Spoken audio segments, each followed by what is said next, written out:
ತುಮಕೂರು ಕತೆ ಅದು ಇನ್ನಷ್ಟು ಭಿನ್ನ. ಯಾಕಂದರೆ ತುಮಕೂರಿನಲ್ಲಿ ಬಿಜೆಪಿಯಲ್ಲಿ ಭಿನ್ನಮತ ಮಾತ್ರ ಇನ್ನೂ ಆರೋ ರೀತಿ ಕಾಣ್ತಾ ಇಲ್ಲ. ಸೋಮಣ್ಣ ಮತ್ತು ಮಾಧುಸ್ವಾಮಿ ನಡುವಿನ ಒಂದು ತೆರೆಮರೆಯ ಮುಸುಕಿನ ಗುದ್ದಾಟ. ಸೋಮಣ್ಣ ಇವತ್ತೊಂದು ಪ್ರಚಾರ ಸಭೆಗೆ ಹೋಗಿದ್ರು, ಮಾತಾಡೋದಕ್ಕೆ ಬಂದರು, ಆಗ ಗೊಂದಲ ಉಂಟಾಗತ್ತೆ. ವೇದಿಕೆ ಮೇಲೆ ನಾಯಕರೊಂದಾಗಿದ್ದಾರೆ, ಆದರೆ ಕಾರ್ಯಕರ್ತರು ಮಾತ್ರ ಭಿನ್ನಮತ ವ್ಯಕ್ತಪಡಿಸ್ತಿದ್ದಾರೆ. ಬಿಜೆಪಿ ಜೆಡಿಎಸ್ನ ಕಾರ್ಯಕರ್ತರು ಕಿತ್ತಾಡಿದ್ದಾರೆ ನಾಯಕರ ಎದುರೇ. ವೇದಿಕೆಯಿಂದ ಎದ್ದು ಬನ್ನಿ ಅಂತ ಆಕ್ರೋಶ ವ್ಯಕ್ತಪಡಿಸಿದ್ದಾರೆ. ಬಿಜೆಪಿ ವರ್ಸಸ್ ಜೆಡಿಎಸ್ ಅನ್ನೋ ತರ ಆಗ್ಬಿಟ್ಟಿದೆ ತುಮಕೂರಿನಲ್ಲಿ. ವೇದಿಕೆಯ ಮೇಲ್ಭಾಗದಲ್ಲೇ ಮುಖಂಡರುಗಳು ಕಿತ್ತಾಡ್ಕೊಂಡಿದ್ದಾರೆ.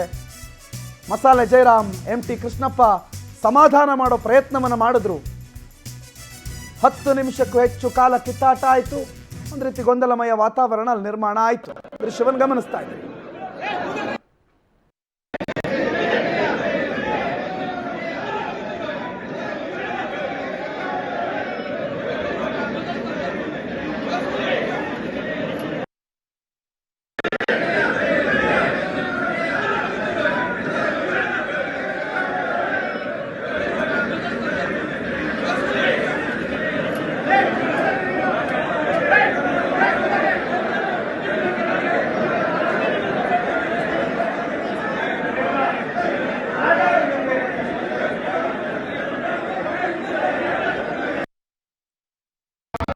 ಕುತ್ಕೊಂಡು ಸೋಮಣ್ಣನವರು ಮಾತು ಶುರು ಮಾಡ್ತಾರೆ.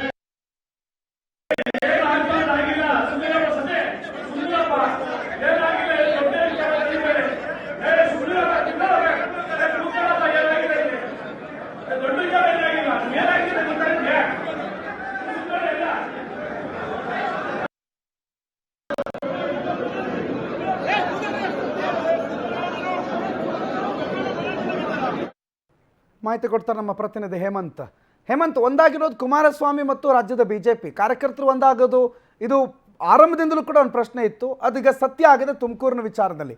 ಏನೇನಾಯ್ತು ಸಭೆಯಲ್ಲಿ? ಪ್ರಮುಖವಾಗಿ ಎಲ್ಲಿಂದ ಆರಂಭ ಆಯ್ತು ಈ ಗಲಾಟೆ? ಹೇಮಂತ್. ಖಂಡಿತ ಪ್ರಣೋತ್, ಏನಂತಂದ್ರೆ ತುಮಕೂರು ಬಿಜೆಪಿ ಅಭ್ಯರ್ಥಿ ಆಗಿರುವಂತ ವಿ ಸೋಮಣ್ಣ ಅವರಿಗೆ ಮೊದಲಿಂದನೂ ಕೂಡ ಒಂದ್ ರೀತಿಯ ಅಡೆತಡೆಗಳು ಉಂಟಾಗ್ತಾನೆ ಇದೆ.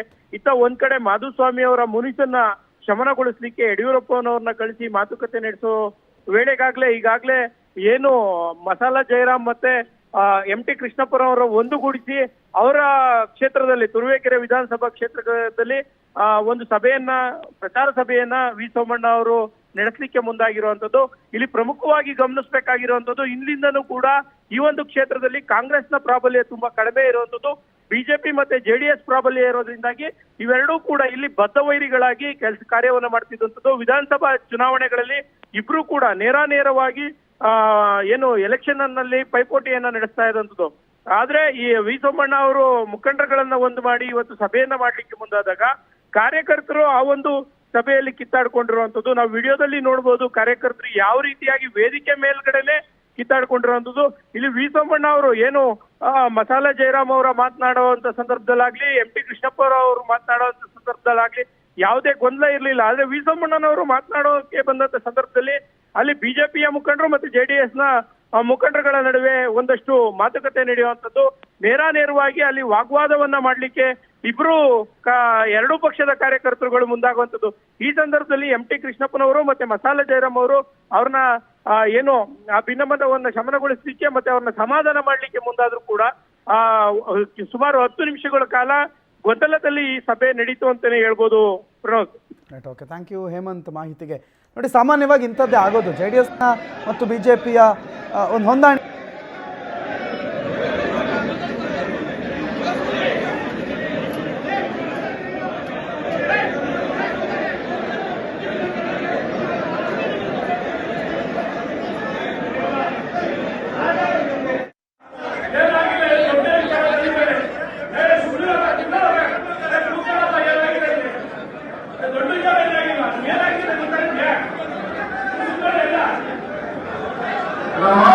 ದಯಮಾಡಿ ಮೀಡಿಯಾದಲ್ಲಿದ್ದಾರೆ, ದಯಮಾಡಿ ತುರುವೇಕೆರೆ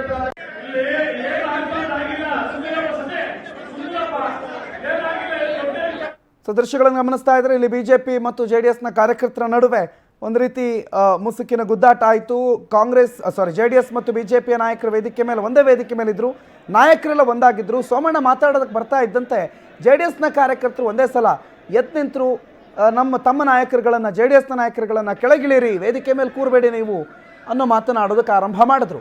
ಸೊ ಒಟ್ಟಾರೆ ಈ ಮೈತ್ರಿ ದೊಡ್ಡ ಲೆವೆಲಲ್ಲಿ ಅಂದರೆ ಹೈಕಮಾಂಡ್ ಲೆವೆಲಲ್ಲಿ, ದೆಹಲಿ ಲೆವೆಲಲ್ಲಿ ವರ್ಕೌಟ್ ಆಗಿದೆ, 3 ಸೀಟ್ ಬಿಟ್ಕೊಟ್ಟಾಗಿದೆ. ಆದರೆ ಬೂತ್ ಲೆವೆಲಲ್ಲಿ ವರ್ಕೌಟ್ ಆಗಬೇಕಿದೆ. ನಾನು ಆಗಲೇ ಹೇಳ್ದಂಗೆ ಎಷ್ಟೋ ವರ್ಷಗಳಿಂದ BJPಯ ವಿರುದ್ಧ ಅಥವಾ BJPಯವರು JDSನ ವಿರುದ್ಧ ಇಲ್ಲಿ ಪ್ರಚಾರ ಮಾಡ್ಕೊಂಡು ಬಂದಿರೋರು ಕಾರ್ಯಕರ್ತರಂತೂ ಈ ಚುನಾವಣೆ ಬಂತು ಅಂದಾಗ ಹೊಡೆದಾಟಕ್ಕೂ ಹೋಗಿರುವಂಥವ್ರು. ಏಕಾಏಕಿ ನೀವು ಮೇಲ್ಗಡೆ ಇರೋ ನಾಯಕರುಗಳು ಬಂದು ನಮ್ಮದು ಮೈತ್ರಿ, ಇವತ್ತಿಂದ ನಾವು ದುಶ್ಮನಿಗಳಲ್ಲ ಅಂತಂದಿದ ತಕ್ಷಣ ಅವರು ಒಪ್ಕೊಂಡು ಬಿಡಬೇಕು ಅನ್ನುವಂಥದ್ದು ಇದೆಯಲ್ಲ, ಅದು ಒಪ್ಕೊಂಡು ಬಿಡ್ತಾರೆ ಅಂತ ಅಂದ್ಕೊಳ್ಳೋದು ನಾಯಕರ ಮೂರ್ಖತನ, ಜೊತೆಗೆ ಒಪ್ಕೊಳ್ಳೋ ಹಾಗೆ ಮನವೊಲಿಸಬೇಕಾಗಿರೋದು ನಾಯಕರ ಜಾಣತನ. ಅದನ್ನು ನಾಯಕರು ಮಾಡಬೇಕಿತ್ತು ಇವತ್ತಿನ ಕಾರ್ಯಕ್ರಮದಲ್ಲಿ. ಆದರೆ ಈ ರೀತಿಯ ಗೊಂದಲ ಮತ್ತೆ ಮುಂದುವರಿತಿದೆ. JDS ಮತ್ತು BJPಯ ಕಾರ್ಯಕರ್ತರ ನಡುವಿನ ಕಿತ್ತಾಟ BJP ಮತ್ತು JDSನ ಗೆಲುವಿನ ಹುಮ್ಮಸ್ಸನ್ನು ಬಹಳ ಕಡಿಮೆ ಮಾಡ್ತಾ ಇವೆ. ಇದಕ್ಕೇನಾದರೂ ಮದ್ದರಿಯದೇ ಇದ್ದರೆ ಇದರ ನೇರ ಲಾಭವನ್ನು ಕಾಂಗ್ರೆಸ್ ಪಡೆದುಕೊಳ್ಳುತ್ತೆ.